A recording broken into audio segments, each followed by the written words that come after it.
Hey guys, I just want to make a video basically on Tesla Model 3s. Anybody that's trying to get a Tesla Model 3 that's used.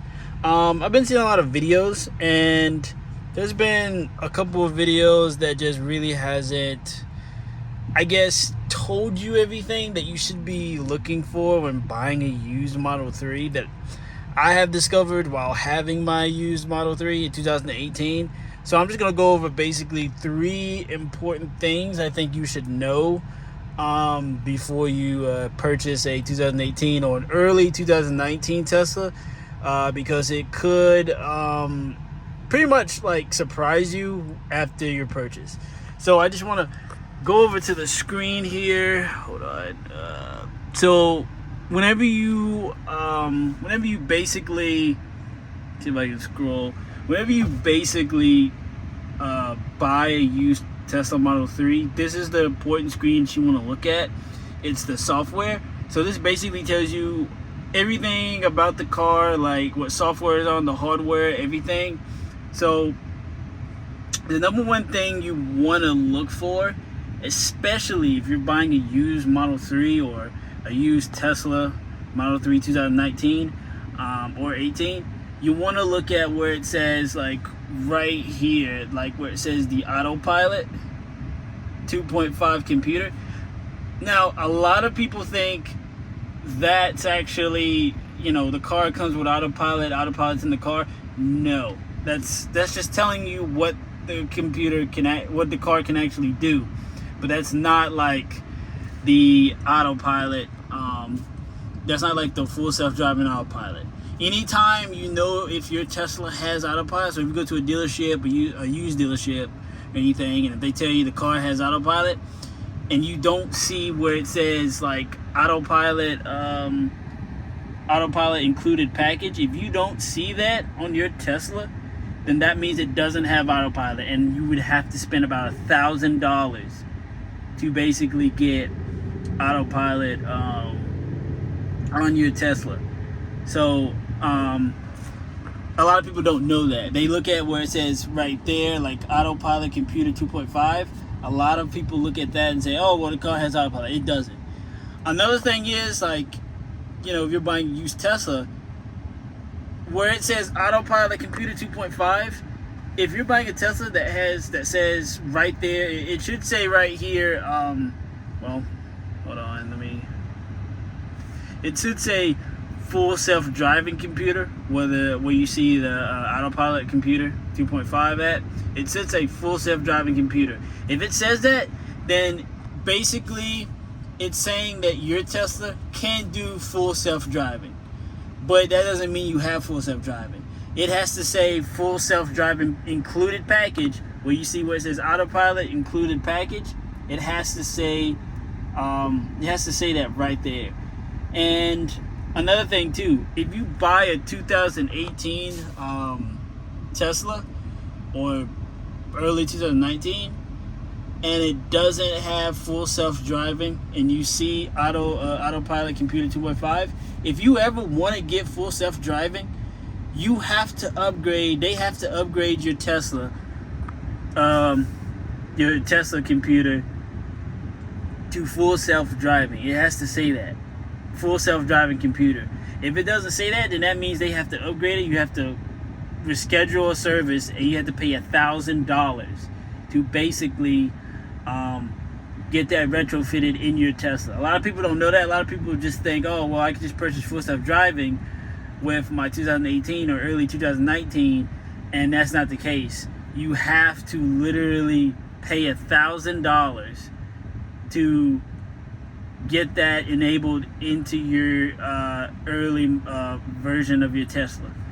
Another thing too, it's really important. I know I said three things, I kind of got sidetracked, but another thing too. So when you buy a used Tesla, you basically want to check on the additional information.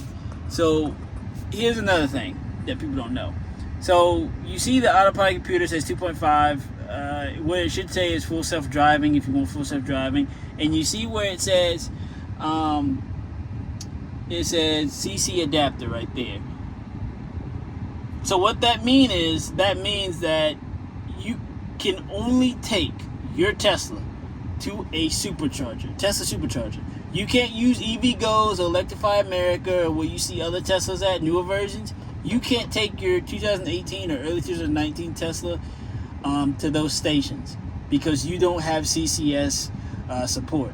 And what that is that you have to buy an adapter to use any other fast charger that use a CCS adapter. But your Tesla, you do not have, will probably not have CC adapter support. So that means you can't even go to those chargers at all. You have to get it retrofitted in your car. Tesla has to do it. Or you just look it up online how to do it yourself.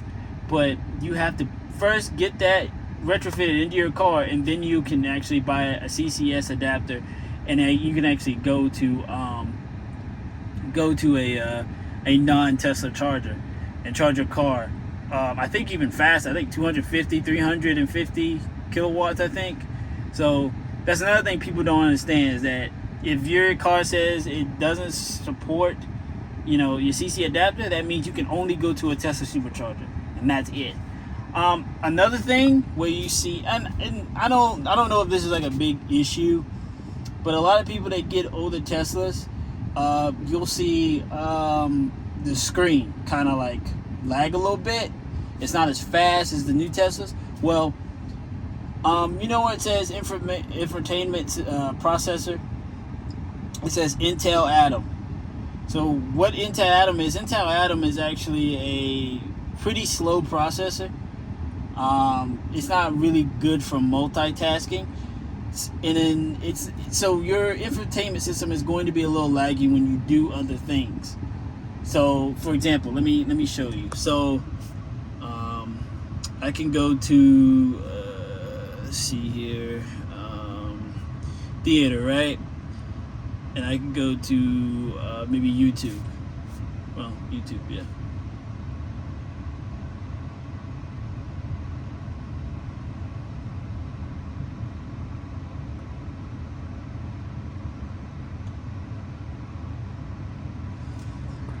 Okay, so you see where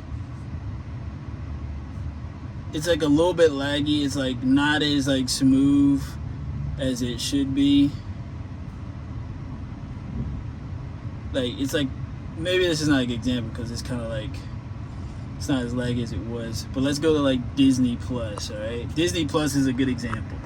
Like if you're trying to do anything else but like check the navigation map or Spotify, those work fine. But if you're trying to do, you see how like long it's trying to load and everything like that. And well, I don't have Disney Plus. I thought I did. Guess I don't. Well, but you see how it's like kind of like slow. It's not like buttery smooth.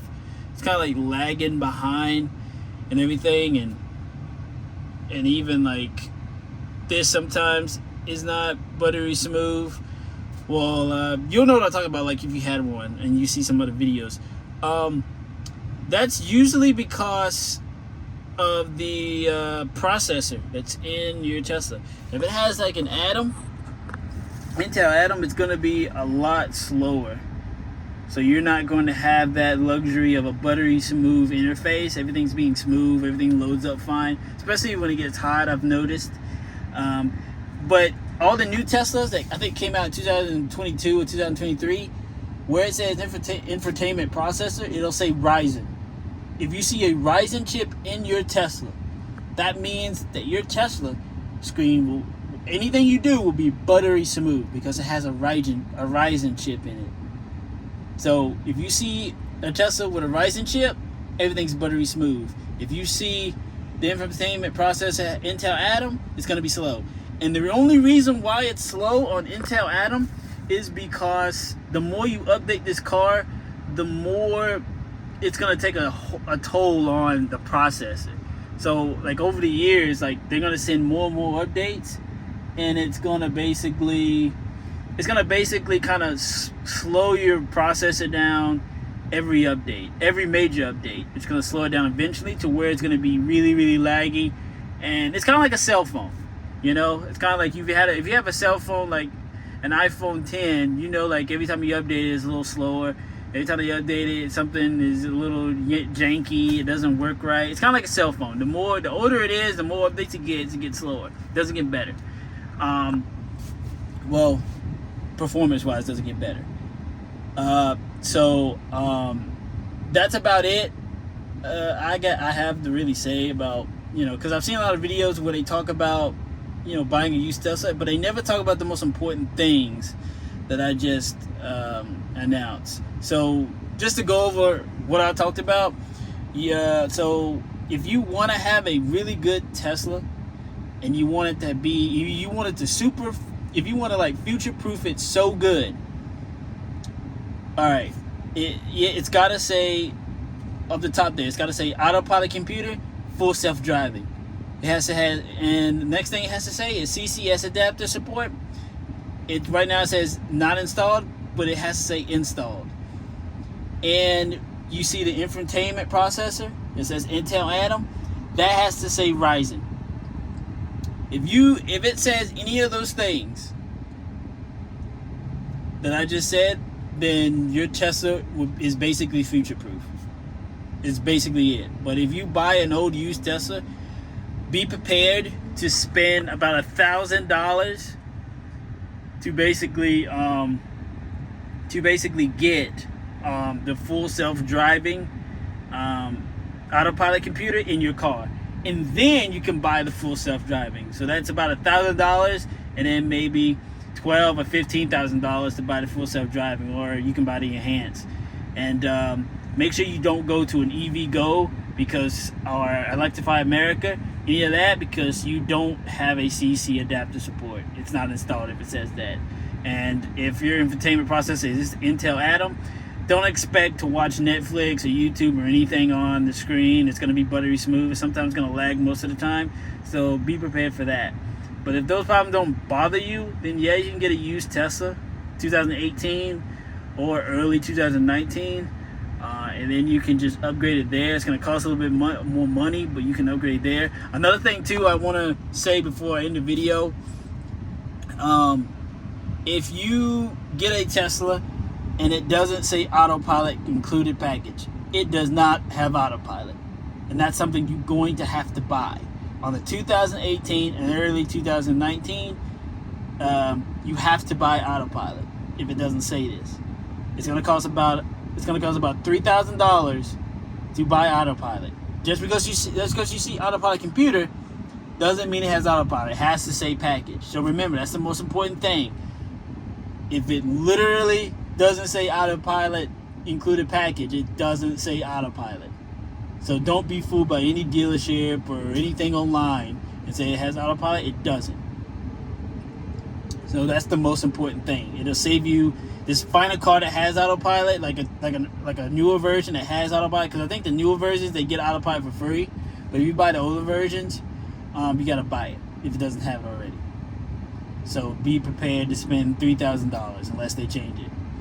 Other than that, I mean, that's really it I have to say about, you know, buying a used Tesla. You know, I didn't know this, so I had to upgrade some things on here, spend a little bit more money, because I didn't know like all this kind of mattered until after I bought it. But yeah. All right, well, that's all I really have to say. I mean, I'm not really a YouTuber. I don't really make videos, so I don't know how to really like end off a video. I'm gonna link my referral code if you want to use that. I mean, I'm trying to get at least one referral code so I can get some DLC for my car, if you know what I mean. But other than that, I mean, I hope you guys have a great day. Hope I saved you the trouble of figuring some of the most important things out. This video does really good. I'm probably going to make a second one going over other important things I think people should know that I don't really see other YouTubers talk about. But yeah. All right. Catch you guys later.